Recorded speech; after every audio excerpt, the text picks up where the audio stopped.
And welcome to Poppy's Workshop live stream 9 December. And hey, welcome and appreciate you taking the time to take a look at what's going on in the workshop.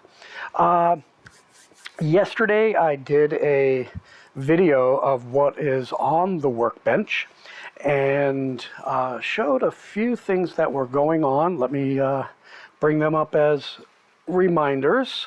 So I am working on some stack cut multi-specied wood cars, race cars. Those are I think 1950 Indy, and that is a Steve Good design. And let's see, I had a few other things that were there. I don't know where it disappeared to. Oh, there it is. Okay, so just to show you one thing, let me get that off and we'll talk about that in a minute. Here, this is my 5-minute jig. And this jig is for when I do axles. And eventually what I'm going to do is print out a scale here so I can have a scale.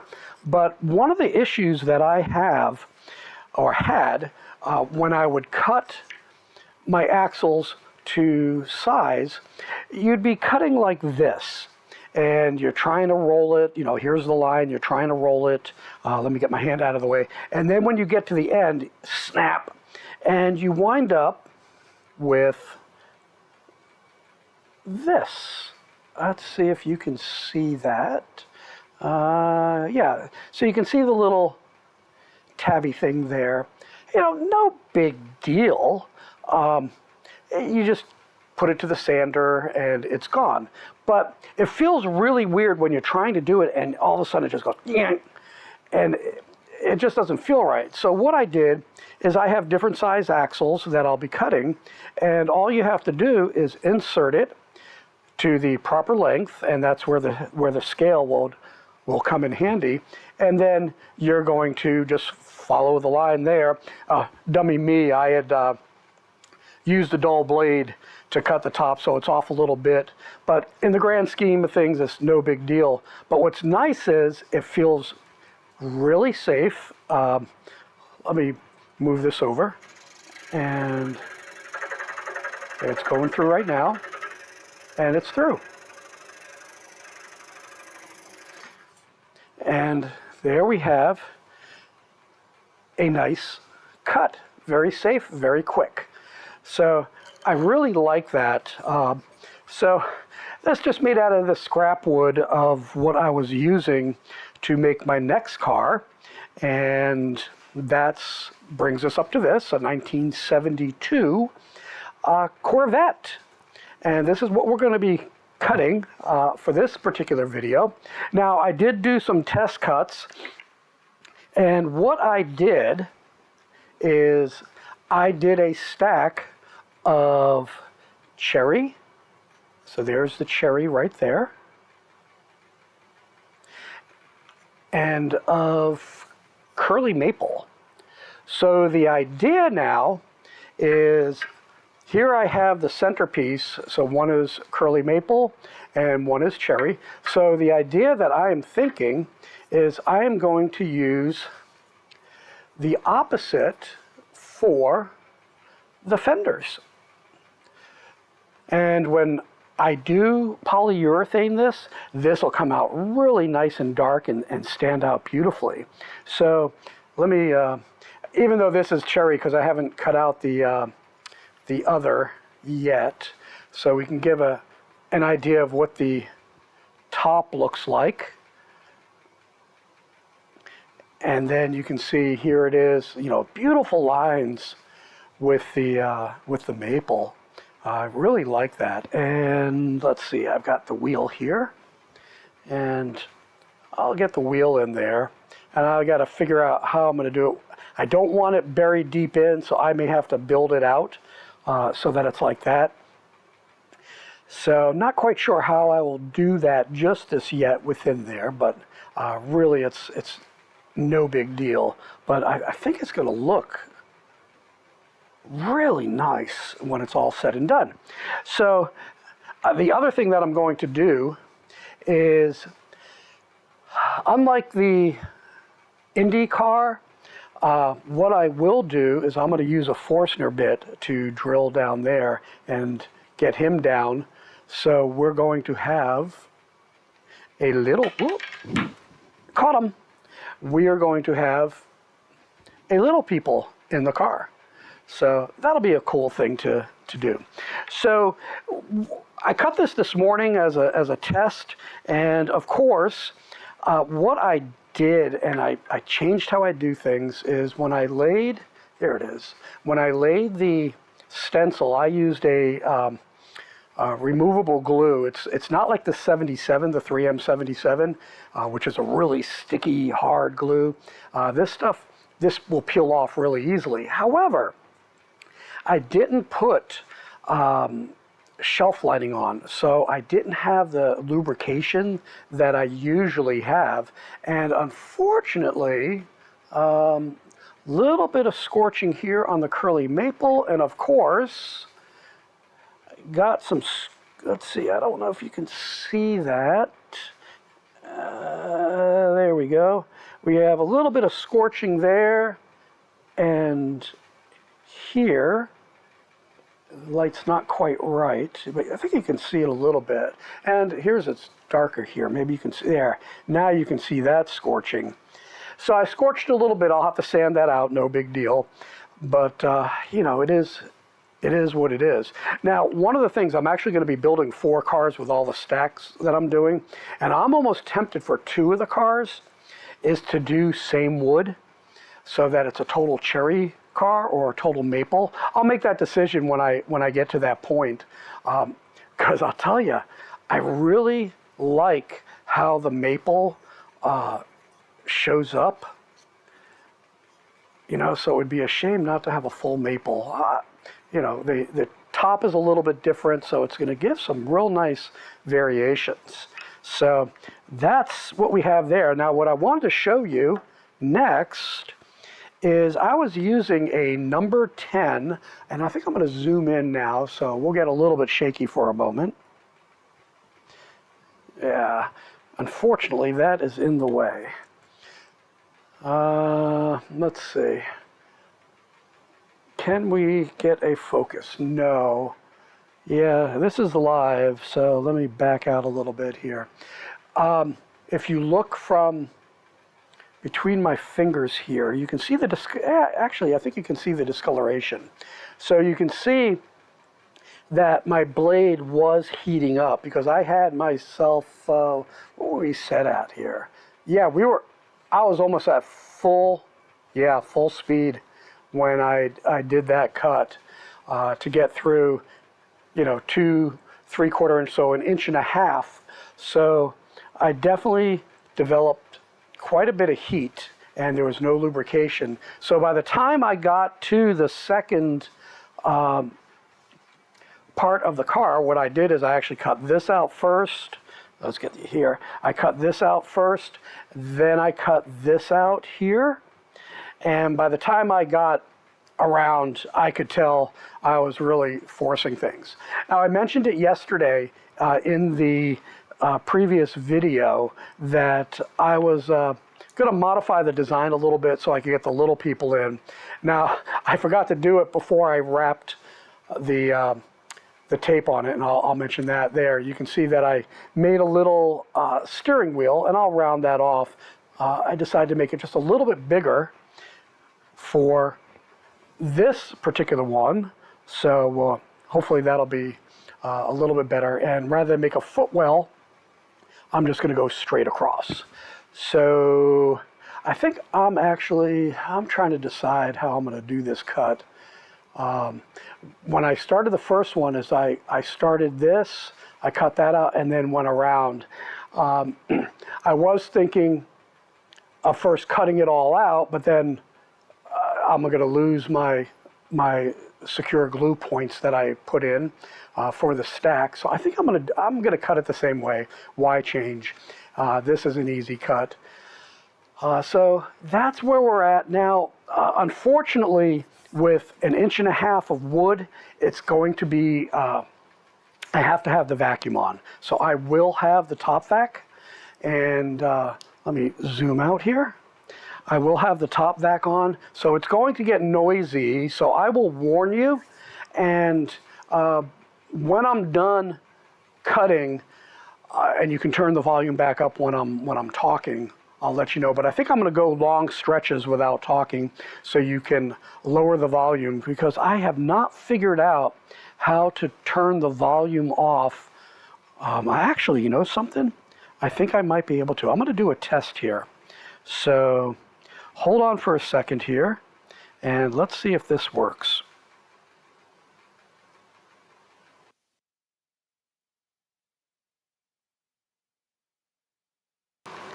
And testing 1, 2, 3, 4. Ah, there we go. You know what I'm going to do is I will turn off. Here is my mic pack. So I will turn my mic pack off just before I start, so that way you don't have to listen to it and worry about having to lower the volume. And then when I go back to edit this for, after the live stream, then I'll probably put some music in or something like that so that it doesn't sound quite as horrible. So right now, let me adjust things to get the dust blown off and get my top vac. Now, with the maple and the cherry, it's actually a very sticky type of wood, and even with the vacuum, it still produces a lot of dust. So let me get this past. I'll zoom in for you in a moment. So let's see if I can get that in there so you'll be able to see. And let's turn that a little. Yeah, I think that will work. So I think that's all I have to really talk about right now. And one of the things I did for this is I added some clear packing tape to kind of give me a little bit of lubrication. And I think what I'm going to do is I'm going to change blades after I do the first car. I mean, blades are a dime a dozen, well, a little bit more than a dime a dozen, but they're fairly cheap. So I think it's probably a good thing that I change the blades and just have some good, quick, clean cuts, and hopefully avoid the scorching that I had. So let me do this. Let me turn the mic off, and you'll see when I stop. I'll turn the microphone back on, and kind of go from there. So let me turn the mic pack off and get cutting.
And I'm back. Okay, let me just put that mic pack down. Okay, so let's get this out. Let's see, we'll just pop that out there. And actually, dummy me, I forgot to zoom back out. Let's jiggle you a little bit. Okay, so here is the body of 2. And I did the steering wheel a little bit different. I don't like what I did, but, you know, it is what it is. You kind of just go with the flow. And I did scorch here. And no, not there. Of course not there. Yeah, just a little bit there. Yep, just a little bit there. But otherwise, not bad at all. Not bad at all. Let's take a look at the blade, because as I said, I'm gonna change that.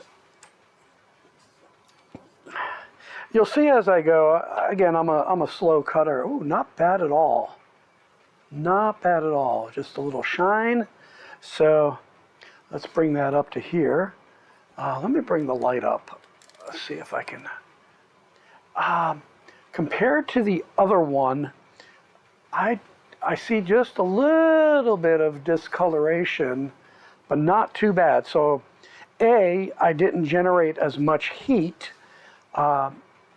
as before, and I think with the packing tape, that did give me a little bit more lubrication. So that's a good thing. Let me see, let me bring back the old blade here. Yeah, you can, let's see, I think you can see the discolor. Yeah, you can kind of see the discoloration and the scorching on the other blade that I did 2 with. So that's definitely something that we're not going to do. So let me put those aside, and still leaves us this one here. I am really tempted, you know, I think these are number 10s here too. Yeah, this dust is getting to me a little bit here. So, let me concentrate on this. Oh, now I remember. Broken blade. Yeah, what I did, let me show you on the piece itself. You know, when I was nibbling out to make the turn, I didn't make my nibble big enough.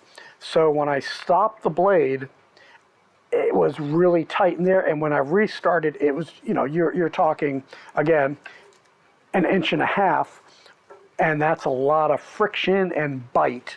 And just, that is the first blade that I have snapped in probably over a year. I don't cut this thick often, and not using hardwoods like this, that's for sure. So I thought that was pretty funny to snap a blade like that. So now what I'm going to do is figure out where I want to cut, because one of the things is when you finish, you want to finish in an area that is logical. You know, so for example, for giggles, if I started there, it becomes very hard to match. You want to consider the glue points and everything like that, so that things don't just fall apart on you. So I could start here, for example. That's a good point, because as I go around and come back, boom, I'm done. So I can start with a, you know, just out a little bit and make the slight curve. So that's one place I could start. And one of the things that I try and do, especially when I'm concerned about wearing the blade, you know, for example, let's say if I wanted to start here, just for whatever reason, all right, and that means I've got to go all that there, and that is wearing your blade. So you, in essence, you lose, an 1.5 to 2 inches of life on the blade, especially when you're doing something this thick. So I think, yeah, I mean, I'm going to have a sharp turn there, and that's the other thing that I want to consider is I basically will eliminate this sharp turn here. I'll make the sharp turn there. Yeah, I think I'm going to start here. One of the other reasons is my glue points. Is I want to make sure that I have good glue points to keep it all together here. But I do have, the packing tape is there as well. So I think that's good. Oh, I am a dummy. All right, I lost track of what I was doing, and this feels awfully loose. So, and you'll see sometimes I will stop cutting, and I will check the chuck, and make sure that it's tight. Because with all the vibration and everything that you have, it's, it's quite easy. Man, I am covered with dust. Cutting this thick is a trip. So let me think what I'm going to do is, if I start there, I like to keep the scrap to the right and do that. So, I think I'm going to come in at a slight angle. I don't think you can quite see it here. I'm going to come in at a slight angle so I can start the round, so it just makes it an easier finish. And I think that should be okay. What I am concerned about is I know I don't have a glue point there. I did put one here. Yeah, that'll be tricky. So we'll see what we can do there. Okay, so let me get my ear protection on, at least on top of my head, and I'm going to slow the blade down just a little bit for the start. There is a sweet spot, and that's one of the things you want to experiment with as you're cutting different types of wood. You'll find that there's definitely a sweet spot, and again, this one is almost full speed. So, all right, I'll get you all zoomed in, and I'll do that now. I won't zoom in quite as far. Let me get this out a little bit, get you centered. I think that's pretty good. I think you can see. Yep. I want to make sure that you can see what's going on here. And that's it. So let me do this. I will start the vacuum up so you can hear what I hear, but I'm putting my ear protection on. So as long as you see, well, actually, I've got to lean over. Even though the vacuum at high speed does come on automatically, it's on a temperature sensor, a voltage sensor, and at certain speeds, at the high speed, it'll kick on, but it's on that threshold where all my other tools, they draw enough, not voltage, amperage to set the switch off so that my vacuum goes on automatically. With this, I generally just turn the vacuum on manually and just kind of crank things out. Alrighty, so let me turn it on, and I'm gonna hear what it sounds like. That it is quite loud and over my voice, and I'm gonna shut things off now.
Okay, yep, we got volume back. All right, let's put that pack down and let's see where we're at on things. Let's get the arm out of the way.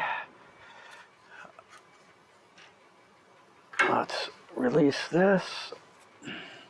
Oh yeah, I got some good scorching there. Yeah, I felt that, oops, pardon me. I didn't put my pack back in my my pocket. So I did have some scorching, and you can see it right here. There you go.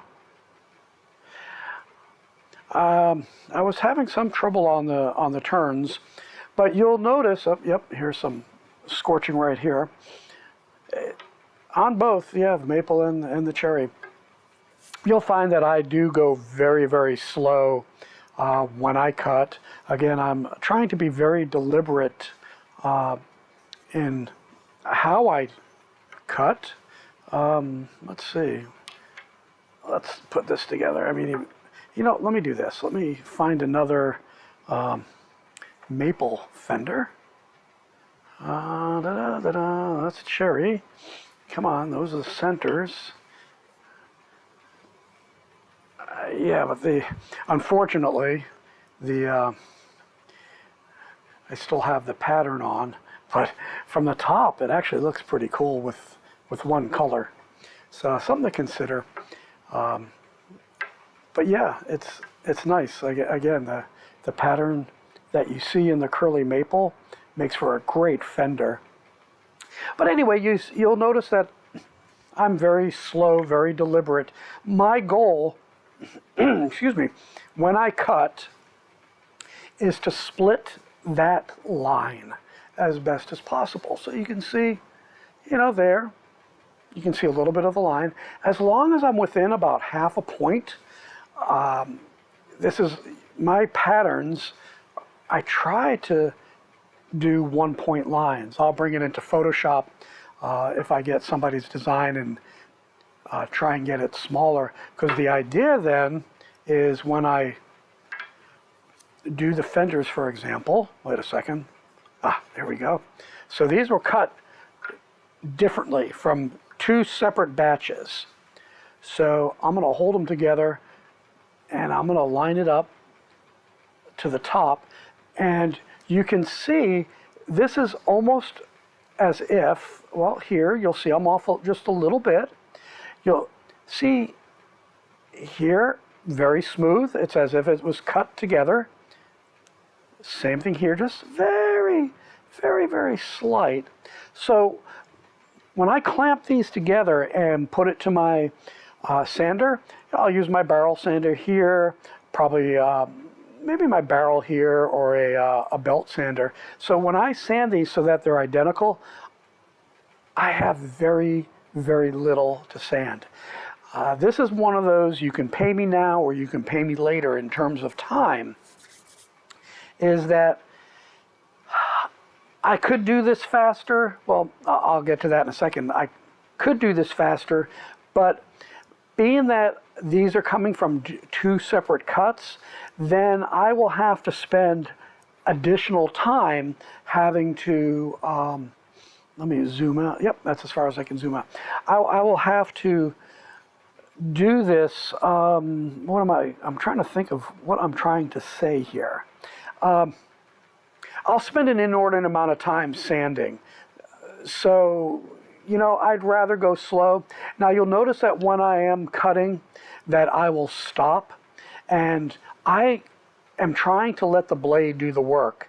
And I do have a habit that sometimes I'll be pushing a little bit too much, so I'm going to exaggerate here. So here's the blade, and I'll be pushing too much, and of course the blade will flex one way or another. So by stopping and letting the blade eat away at the wood, it will go back to its natural, hopefully vertical position.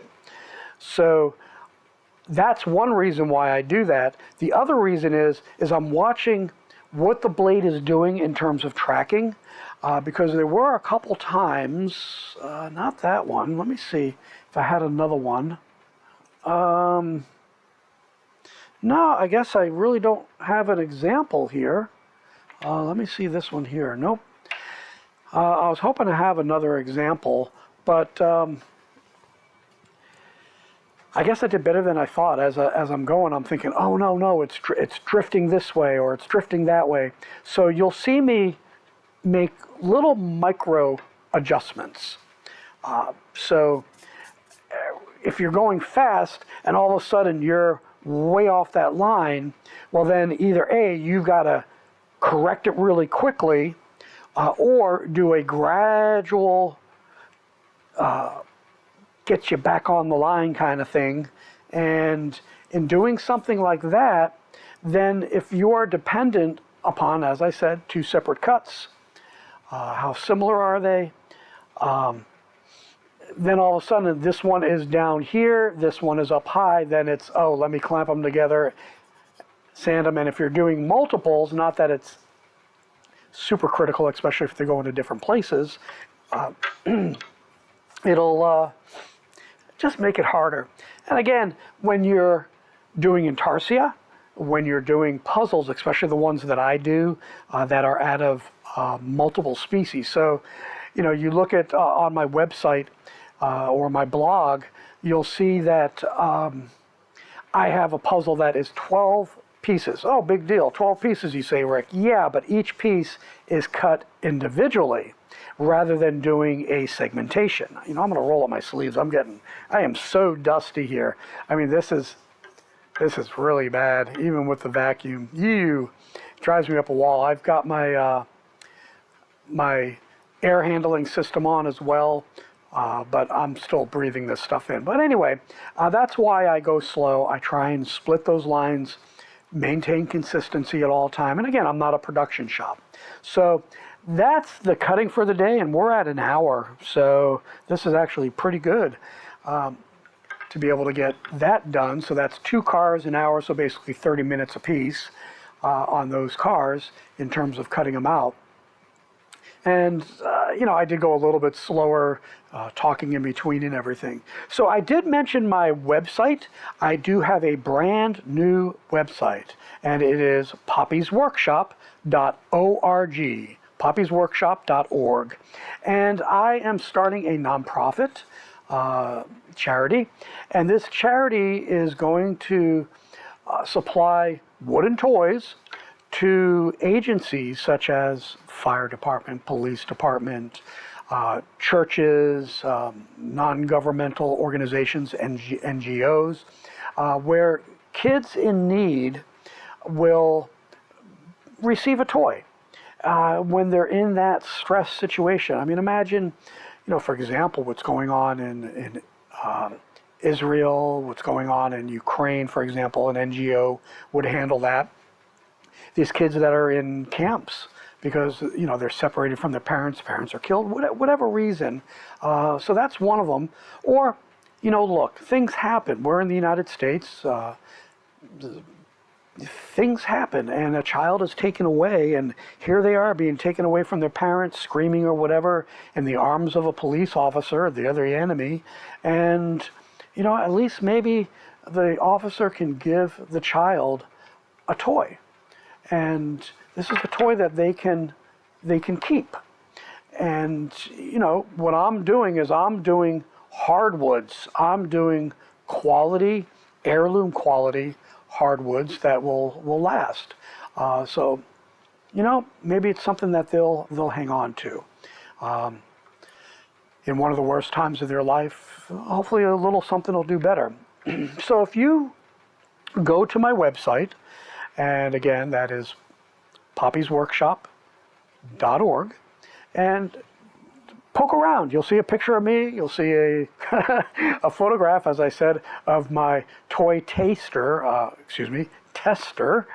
my grandson, who is actually the, you know, he is the one that, when he was born this year, and me becoming a poppy, a grandfather, it just gave me this idea of he's blessed. He's got loving parents, he's got loving grandparents 3 doors down, and that's a good thing. And I want to be able to bring comfort to other children. So you can go there. There are links at the bottom of the main page that will take you to, well, actually, you're already on my my vlog site on YouTube. But also, I now have a Facebook, so I'll be posting there for Poppy's Workshop. And the link is there. And if you're looking to support us financially, I've got that all taken care of through secure credit card online through the GoDaddy system, and you can do that. But what I'm also looking for is I'm looking for volunteers. I'm looking for pattern designers. If you can design simple toys, the patterns for simple toys that are easy to cut out. Again, what I really love, for example, is this one here. This type of toy, this one is, 5 by 6 in size, so compact.